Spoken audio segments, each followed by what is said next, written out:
저녁 시간입니다. 온 가족이 소파에 앉아 있습니다. 아빠도 있고 아이들도 있습니다. 그런데 당신의 반려견은 지금 어디 있나요? 엄마 발치입니다. 정확히는 엄마의 왼쪽 발등 위에 턱을 올리고 눈을 감고 있습니다. 아빠가 이름을 불러봅니다. 귀가 살짝 움직입니다. 그게 끝입니다. 아이가 간식을 흔들어 봅니다. 고개를 돌립니다. 받아 먹습니다. 그리고 다시 엄마 발치로 돌아갑니다. 매일 이렇습니다. 산책을 시켜도 밥을 줘도 장난감을 던져줘도 현관문이 열리는 소리에 미끄러지듯 달려가는 건 엄마가 들어올 때뿐입니다. 아빠가 들어오면 꼬리는 칩니다. 하지만 엄마가 들어오면 몸 전체가 흔들립니다. 그 차이를 온 가족이 압니다. 쟤는 엄마만 좋아해. 이 말 한 번쯤 들어보셨을 겁니다. 혹은 직접 하셨을 수도 있습니다. 웃으면서 하는 말이지만 솔직히 말하면 조금 서운합니다. 나도 밥 주고, 나도 산책시키고, 나도 이 아이를 사랑하는데 왜 나한테는 저렇게 안 하는 걸까? 대부분의 사람들은 이렇게 설명합니다. 서열이 그런 거야. 엄마를 리더로 인식하는 거지. 혹은 이런 말도 합니다. 밥 주는 사람을 제일 좋아하는 거야. 충분히 그렇게 생각할 수 있습니다. 그런데 행동과학은 완전히 다른 이야기를 합니다. 당신의 반려견이 엄마만 따르는 이유는 서열도 아니고 밥도 아니고 심지어 사랑의 크기도 아닙니다. 그건 우리가 한 번도 의심해보지 않은 훨씬 더 정교한 계산의 결과입니다. 우리 집에서 서열 1위가 엄마라서 그래. 이 설명은 꽤 그럴듯하게 들립니다. 반려견은 무리동물이고 무리에는 리더가 있고 리더를 따르는 건 본능이라는 겁니다. 오랫동안 많은 사람들이 이렇게 믿어왔습니다. 훈련사들도 그렇게 말하던 시절이 있었습니다. 그런데 이 이론에는 치명적인 문제가 하나 있습니다. 그 근거가 된 연구가 틀렸습니다. 서열 이론의 출발점은 1940년대 늑대 연구입니다.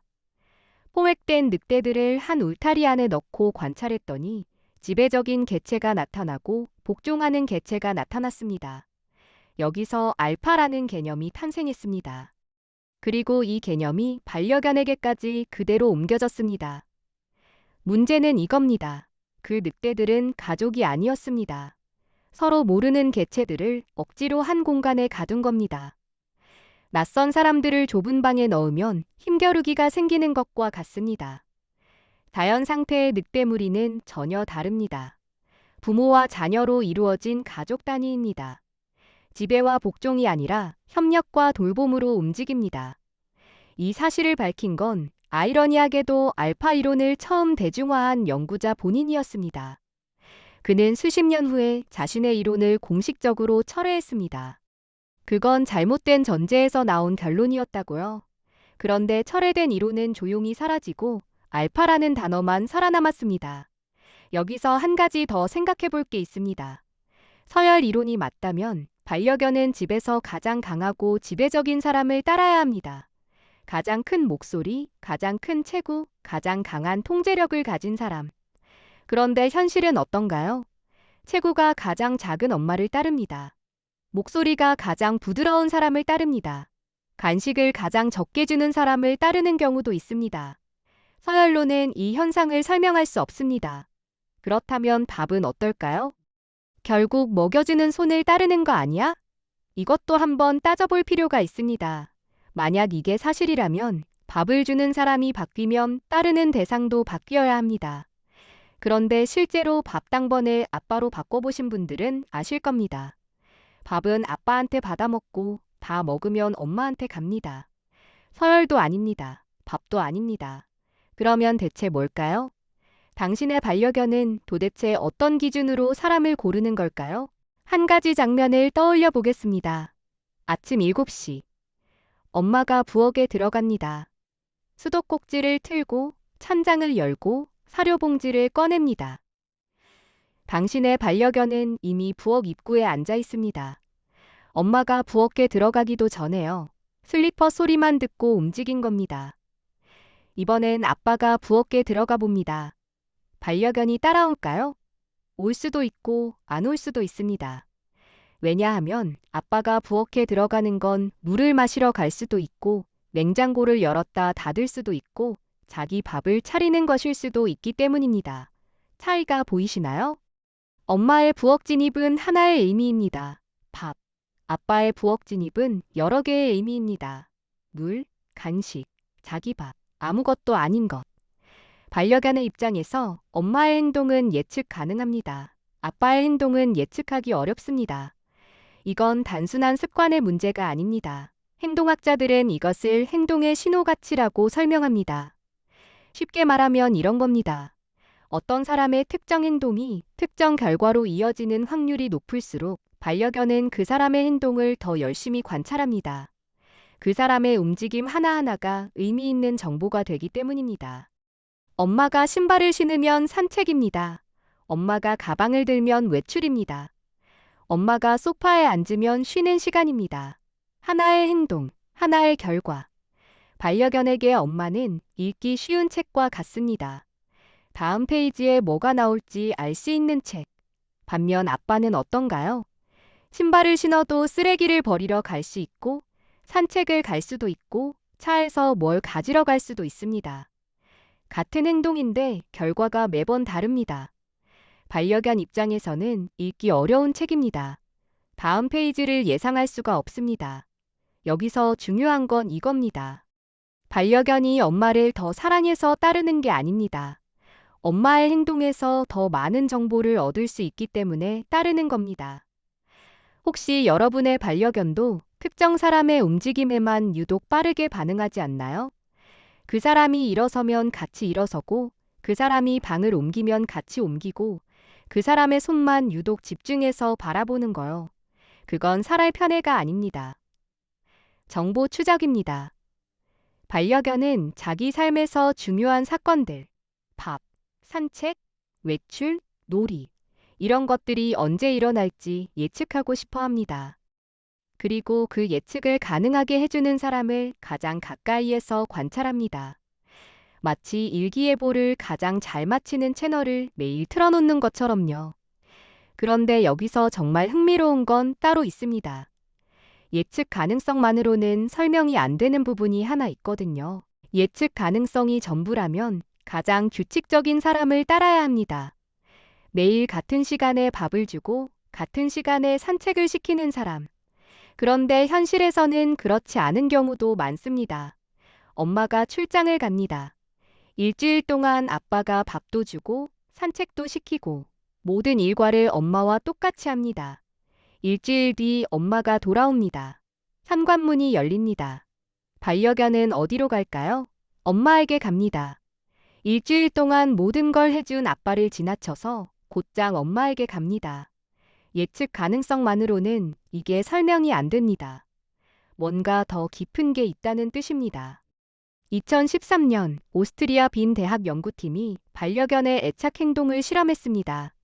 낯선 공간에 반려견을 데려가서 보호자가 있을 때와 없을 때 행동이 어떻게 달라지는지 관찰한 겁니다. 결과는 놀라웠습니다. 반려견은 보호자가 옆에 있을 때만 적극적으로 환경을 탐색했습니다. 낯선 사람이 옆에 있어도 소용없었습니다. 오직 보호자, 그것도 특정한 보호자가 있을 때만 세상을 탐험할 용기가 생겼습니다. 발달 심리학에서는 이걸 안전기지 효과라고 부릅니다. 어린아이가 놀이터에서 뛰어놀다가도 계속 엄마를 돌아보는 거 아시죠? 엄마가 거기 있다는 걸 확인해야 더 멀리 갈 수 있습니다. 엄마가 사라지면 놀이를 멈추고 울기 시작합니다. 당신의 반려견이 하는 행동이 정확히 이겁니다. 그리고 이 안전기지는 아무에게나 형성되지 않습니다. 엄마라는 사람이 반려견에게 안전기지가 된 건 밥을 줘서도 아니고 산책을 시켜서도 아닙니다. 감정의 결이 일정하기 때문입니다. 여기서 냄새 이야기를 해야 합니다. 반려견의 후각은 인간보다 최소 1만 배 이상 민감합니다. 그런데 반려견이 사람에게서 맡는 건 향수나 땀 냄새만이 아닙니다. 감정의 냄새를 맡습니다. 사람이 스트레스를 받으면 코르티솔이 분비되고 이건 땀과 호흡을 통해 밖으로 나옵니다. 편안할 때와 불안할 때, 사람의 냄새는 실제로 달라집니다. 반려견은 이걸 압니다. 엄마의 냄새가 반려견에게 안전기지가 되는 이유가 여기 있습니다. 엄마가 반려견을 대할 때의 감정 상태가 비교적 일정하다면 그 냄새도 일정합니다. 같은 냄새, 같은 톤의 목소리, 같은 속도의 손길.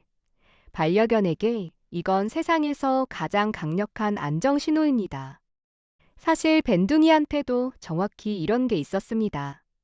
저희 집에 손님이 오면 밴둥이가 흥분하거든요. 한바탕 난리가 납니다. 그런데 신기한 건 한참 흥분하다가도 꼭 한 번씩 저한테 돌아온다는 겁니다. 제 발 옆에 와서 코를 대고 한두 번 킁킁거리고 다시 손님한테 달려갑니다.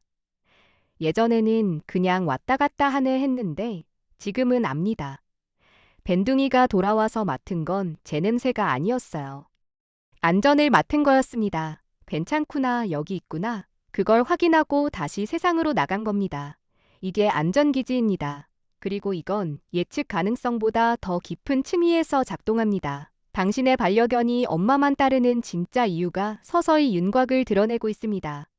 예측 가능한 행동 패턴이 정보의 신뢰를 만들고 일정한 감정의 냄새가 안전기지를 만듭니다. 이 두 가지가 겹치는 사람, 반려견은 그 사람을 선택합니다. 그런데 이 이야기에는 아직 빠진 조각이 하나 있습니다. 그렇다면 선택받지 못한 사람은 대체 어떻게 해야 할까요? 여기서 잠깐, 지금 이 영상을 보고 계신 분들 중에 분명 이런 분이 계실 겁니다. 나도 밥 주고, 나도 산책시키고, 나도 다 하는데 왜 나한테는 안 그러는 거지? 그 마음 충분히 이해합니다. 그리고 말씀드리고 싶은 게 있습니다. 따르지 않는다는 건 사랑하지 않는다는 뜻이 아닙니다. 여기서 반려견의 관점으로 한번 들어가 보겠습니다. 반려견에게 가족 구성원 한 명 한 명은 전부 다른 의미를 가집니다. 엄마가 안전기지라면 아빠는 다른 역할일 수 있습니다. 아이는 또 다른 역할입니다. 예를 들어 볼게요. 아빠가 퇴근해서 들어오면 꼬리를 칩니다. 하지만 엄마처럼 온몸으로 달려가지는 않습니다. 대신 아빠가 소파에 앉으면 슬쩍 옆에 와서 엎드립니다. 아빠가 바닥에 앉으면 배를 보여줍니다. 아이가 뛰어다니면 같이 뛰어다닙니다. 아이가 울면 가서 코를 들이밉니다. 보이시나요? 전부 다른 행동입니다. 전부 다른 반응입니다. 그런데 우리는 엄마한테 달려가는 것만 사랑이라고 읽습니다. 나머지는 그냥 지나칩니다. 반려견의 사랑은 한 가지 모양이 아닙니다. 안전기지로 선택한 사람에게는 밀착합니다. 불안할 때 찾아가고 낯선 상황에서 돌아보고 잠들 때 발치해 붙습니다. 이건 가장 눈에 띄는 사랑의 형태입니다. 그래서 우리는 이것만 사랑이라고 착각합니다. 하지만 아빠 옆에서 조용히 엎드리는 것, 이것도 신뢰입니다. 경계를 풀고 편안하게 있을 수 있다는 뜻이니까요. 아이가 울 때 다가가는 것, 이것도 유대입니다. 가족으로 인식하고 있다는 뜻이니까요. 쟤는 나한테 관심이 없어가 아닙니다. 쟤는 나한테 다른 종류의 관심이 있다가 맞습니다. 그래도 솔직히 좀 더 가까워지고 싶은 마음은 당연합니다. 그 방법이 있습니다. 가장 먼저 해야 할 건 반응의 일관성을 만드는 겁니다. 반려견이 당신에게 다가왔을 때 어떤 날은 와, 이리 와 하고 반기다가 어떤 날은 바빠서 무심코 지나치면 반려견은 혼란을 느낍니다. 다가갔을 때 어떤 반응이 올지 예측할 수 없으니까요. 거창한 게 아닙니다. 반려견이 다가올 때마다 같은 톤으로 이름을 불러주는 것, 같은 손으로 같은 부위를 쓸어주는 것, 이 작은 반복이 예측 가능성을 만들고 예측 가능성이 신뢰가 됩니다. 두 번째는 함께 아무것도 안 하는 시간입니다. 산책이나 놀이만이 유대를 만드는 건 아닙니다. 같은 방에서 각자의 할 일을 하면서 조용히 함께 있는 시간, 당신이 책을 읽고 반려견이 옆에서 엎드려 있는 시간, 이 시간이 쌓이면 반려견은 당신의 존재 자체를 편안함과 연결하기 시작합니다. 아무 일도 일어나지 않는데 같이 있을 수 있는 사람, 그게 안전기지의 시작입니다. 세 번째, 이건 많은 분들이 놓치는 건데요. 눈을 부드럽게 마주치는 겁니다.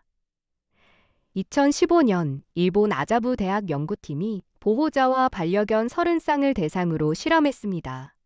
서로 눈을 마주본 뒤 양쪽의 호르몬 변화를 측정했더니 눈을 오래 맞춘 쌍일수록 보호자와 반려견 모두에서 옥시토신이 상승했습니다.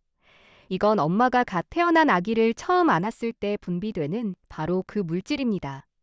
그리고 이 반응은 늑대에게서는 나타나지 않았습니다. 오직 반려견과 인간 사이에서만 작동하는 수천 년에 걸쳐 만들어진 유대의 회로입니다. 단 주의할 게 있습니다. 정면으로 뚫어지게 쳐다보는 건 반려견에게 위협 신호입니다. 부드럽게, 자연스럽게 반려견이 먼저 당신을 바라볼 때 시선을 맞추는 겁니다. 그리고 천천히 눈을 깜빡여주세요. 그게 반려견의 언어로 나는 편안해라는 뜻입니다. 이 세 가지의 공통점이 있습니다. 전부 시간이 걸립니다. 하루아침에 안전기지가 될 수는 없습니다. 하지만 반대로 말하면 지금 시작하면 됩니다. 당신의 반려견은 이미 당신을 관찰하고 있으니까요. 이쯤에서 한 가지 불편한 이야기를 하겠습니다.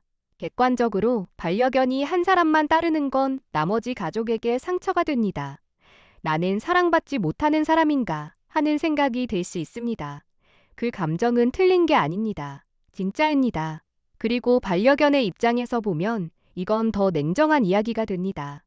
반려견은 감정적으로 최고의 사람을 고른 게 아닙니다. 생존 확률을 가장 높여주는 정보원을 선택한 겁니다. 예측 가능성, 감정의 일관성, 안전신호의 안정성, 전부 계산의 결과입니다. 낭만은 없습니다. 여기까지만 들으면 좀 씁쓸합니다. 그런데요, 이 차가운 데이터를 끝까지 따라가면 아이러니하게도 가장 따뜻한 결론에 도달합니다. 반려견이 엄마를 안전기지로 선택했다는 건 이런 뜻입니다.